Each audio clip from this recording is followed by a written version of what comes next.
बिहार सरकार बीएड अभ्यर्थियों का पक्ष लेकर माननीय सुप्रीम कोर्ट पहुंच चुकी है, लेकिन वहां से डीएलएड अभ्यर्थियों की जीत क्यों होगी? बिहार सरकार को एक बड़ा जुर्माना क्यों लग सकता है? इस वीडियो में अंत तक अगर आप बने रहेंगे तो ये आप जान पाएंगे, क्योंकि जो हम अपडेट लेकर आए हैं वो बीएड वर्सेस बीटीसी मामले पर है, जो कि अब माननीय सुप्रीम कोर्ट दोबारा पहुंच चुका है। वीडियो को अभी से लाइक और चैनल को सब्सक्राइब करके बेल आइकन जरूर दबा लें इस मामले पर हर एक लेटेस्ट अपडेट पाने के लिए। पूरी कहानी शुरू से अंत तक देखिए, तभी आप समझ पाएंगे कि आखिर में अब यहां से जीत किसकी होगी। सबसे पहले 11 अगस्त को माननीय सुप्रीम कोर्ट ने फैसला दिया, जिसमें बीएड को प्राथमिक शिक्षक भर्ती से बाहर किया। फिर 22-23 अगस्त को भी 3 जजों की बेंच ने फैसला दिया, जिसमें बीएड बाहर रहा। इसके बाद एक फैसला छत्तीसगढ़ के लिए आया माननीय सुप्रीम कोर्ट से, जहां पर छत्तीसगढ़ में बीएड अभ्यर्थियों को राहत दी गई और इसी की तर्ज पर पटना हाई कोर्ट में याचिका फाइल हुई। वहां पर सरकार को मुंह की खानी पड़ी, झटका लगा। लेकिन उस झटके के बाद सरकार ने ये बिल्कुल भी नहीं माना कि हम बीएड को प्राथमिक शिक्षक भर्ती में शामिल नहीं कर पाएंगे, क्योंकि उनका कहना है और कि हम बीएड को प्राथमिक शिक्षक भर्ती में शामिल करेंगे, जैसे छत्तीसगढ़ में किया गया है। इसीलिए उन्होंने माननीय सुप्रीम कोर्ट में 39,833/2023 state of Bihar versus state teacher association करके एक याचिका दायर कर दी, जिसमें उन्होंने मांग की, प्रे की कि आप हमें ये बताइए कि हम 11 अगस्त वाला फैसला माने, ठीक है, या हम राजस्थान वाला फैसला माने, या फिर हम छत्तीसगढ़ वाला फैसला माने। ठीक है, 3 तरह के फैसले जहां पर आप छत्तीसगढ़ में बीएड अभ्यर्थियों को राहत दे रहे हैं, तो उस आधार पर आप हमें भी राहत दे सकते हैं। ये यहां पर प्रे की गई है। अभी देखिए अपील डिफेक्टिव शो हो रही है, लेकिन इससे कोई समस्या नहीं है, क्योंकि अभी माननीय सुप्रीम कोर्ट में छुट्टी चल रही है। 3 तारीख को कोर्ट खुलेगी और सरकार इस डिफेक्ट को तुरंत दूर करवाएगी, क्योंकि बिहार सरकार इस मामले पर तत्काल सुनवाई करवाना भी चाहती है और फैसला भी अपने पक्ष में चाहती है। लेकिन जीतेगी या नहीं जीतेगी ये हम आपको इस वीडियो में बताएंगे तथ्यों के साथ। और सुनवाई इसलिए करवाना चाहती है ताकि मामले पर जल्द आदेश आए, भर्ती को पूरा करे और फेज 2 की भर्ती निकाले, क्योंकि आगे चुनाव भी होने वाले हैं। तो ये डिफेक्ट जो है वो इसी हफ्ते में दूर हो जाएगा और हो सकता है कि सुनवाई की डेट भी मिल जाए।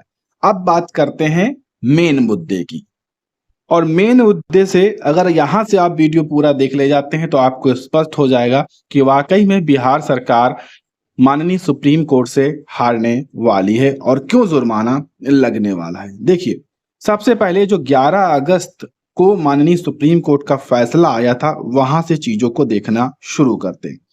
इस पूरे आदेश में जो पैरा 5 है ये सबसे महत्वपूर्ण है। ठीक है, यहां पर आपने देखा होगा कि 137/2022 एक रिट है, जो कि यहां पर उस रिट में चैलेंज किया गया था एनसीटी का जो गजट था 28/6/2018 वाला, उसे यहां पर गजट को चैलेंज किया गया था।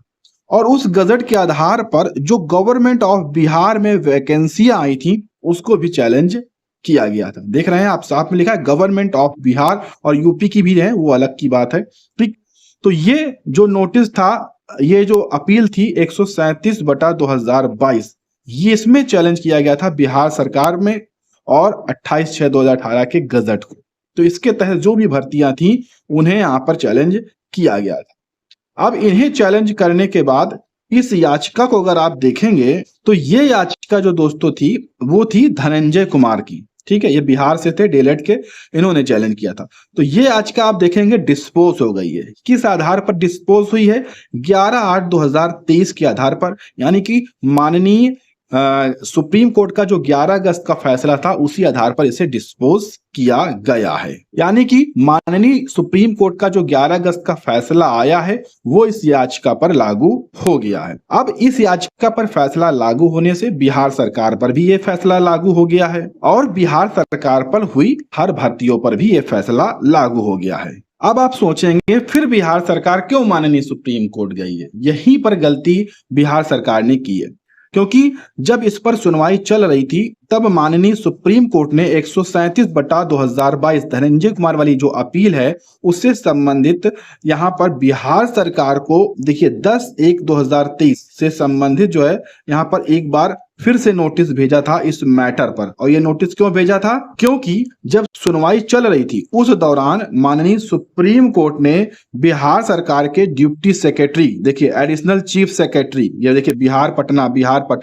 21/12/2022, 21/12/2022, 21/12/2022 इन लोगों को जो है एक नोटिस भेजा था कि अगर आप कोई भी पक्ष अपना कुछ भी रखना चाहते हैं तो आप रख सकते हैं, ठीक।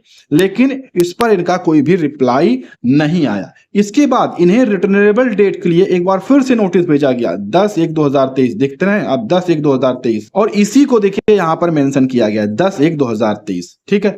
तो कई बार इन्हें इसके लिए अवगत कराया गया, अपनी बातों को रखने के लिए इनका काफी ज्यादा इंतजार भी किया गया। 2022 से लेकर देखिए आप 2022 से लेकर 2023 तक इंतजार किया गया, लेकिन इस बीच बिहार सरकार के ना तो सरकार का आया, ना तो डिप्टी सेक्रेटरी का आया, ना प्रिंसिपल सेक्रेटरी का, ना एडिशनल चीफ सेक्रेटरी का, किसी का भी कोई भी रिप्लाई माननीय सुप्रीम कोर्ट नहीं पहुंचा। और माननीय सुप्रीम कोर्ट ने इस आदेश में देखिए रिस्पॉन्ड भी किया था। यहाँ पर देखिए एडिशनल चीफ सेक्रेटरी, देखिए गवर्नमेंट ऑफ बिहार, देख सकते हैं सबको, यहाँ पर देखिए deputy secretary government of Bihar Patna, और इसके बाद देखिए यहाँ पर principal secretary government of Bihar Patna, सबको यहाँ पर बार बार अवगत कराया कि आप अपने पक्ष को यहाँ पर रख सकते हैं, अपनी बात को यहाँ पर रख सकते हैं। और दोस्तों ये जो रजिस्ट्री के माध्यम से चीजें भेजी जाती हैं, ऑफलाइन भेजी जाती हैं, तो ये सरकार को मिली जरूर है, ठीक है, क्योंकि एक नहीं 3 नोटिस भेजी गई हैं बेसिक शिक्षा विभाग को, सेक्रेटरी को, चीफ सेक्रेटरी को, सबको भेजी गई,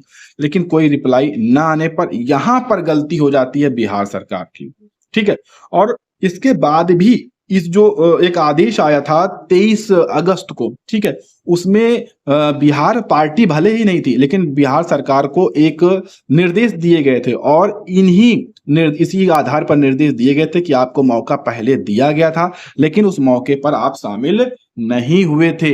तो गलती यहां पर किसकी है दोस्तों? बिहार सरकार की है, क्योंकि माननीय सुप्रीम कोर्ट यहां पर आपका इंतजार नहीं करेगी, आपके इंतजार में बैठी नहीं रहेगी। और यही कारण है कि अब जो बिहार सरकार माननीय सुप्रीम कोर्ट गई है दोबारा से इसी फैसले को लेकर, इसी स्पष्टीकरण को लेकर कि जो अभी भर्ती हमारी चल रही है उसमें बीएड को आप मौका दे दीजिए, आगे हम बीएड को बाहर करके ही भर्ती करेंगे।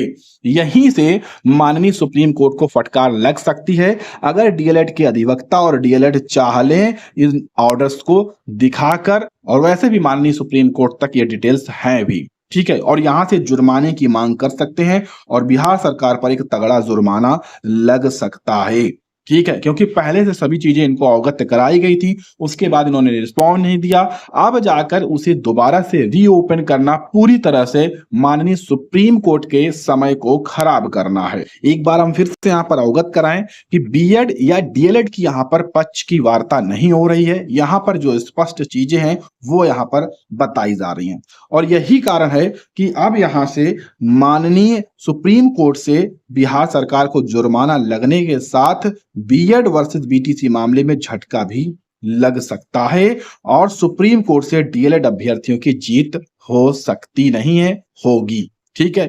तो ये चीजें आप समझ चुके होंगे इन डिटेल से, ऑफिशियल डिटेल से और माननीय सुप्रीम कोर्ट के आदेश से। तो कुल मिलाकर यहां पर बीएड अभ्यर्थियों को राहत मिलने की संभावना 1% की बनती है। अब आपके मन में यह भी सवाल होगा कि छत्तीसगढ़ में तो राहत मिल चुकी है, ठीक है, छत्तीसगढ़ का मैटर अलग तरीके का था, वहां पर एग्जाम हो चुका था, रिजल्ट हो चुका था, यहां तक कि काउंसलिंग होने जा रही थी, तब प्रक्रिया पर रोक लगी थी। और दूसरी बात, अभी उनको राहत नहीं मिली है, केवल प्रक्रिया में शामिल हैं और माननीय डबल बेंच में, बिलासपुर डबल बेंच में वो अभी मामला चल रहा है, ठीक है, जिस पर अभी तत्काल सुनवाई होगी और सुनवाई के दौरान वहां पर उनको झटका लगेगा। ये भी सच्चाई है दोस्तों, उनके नियुक्ति पत्र में चीजें मेंशन की गई हैं कि आप डबल बेंच के आदेश के आधार पर ही आपको नियुक्ति दी जा रही है, जो भी उनका फैसला होगा उसी फैसले के आधार पर आपकी नियुक्ति आगे बनी रहेगी या नहीं बनी रहेगी वो तय होगी। तो आप समझ सकते हैं ना, वहां से राहत नहीं है, केवल कुछ दिनों की वो नौकरी है, ठीक है। तो ये कुल मामला है, उम्मीद है आपको समझ में जरूर आया होगा। समझ में आया है तो कमेंट बॉक्स में एक प्यारा सा कमेंट करिएगा, वीडियो को लाइक और शेयर करिएगा और ऐसी लेटेस्ट अपडेट पाने के लिए चैनल को सब्सक्राइब कर लीजिएगा।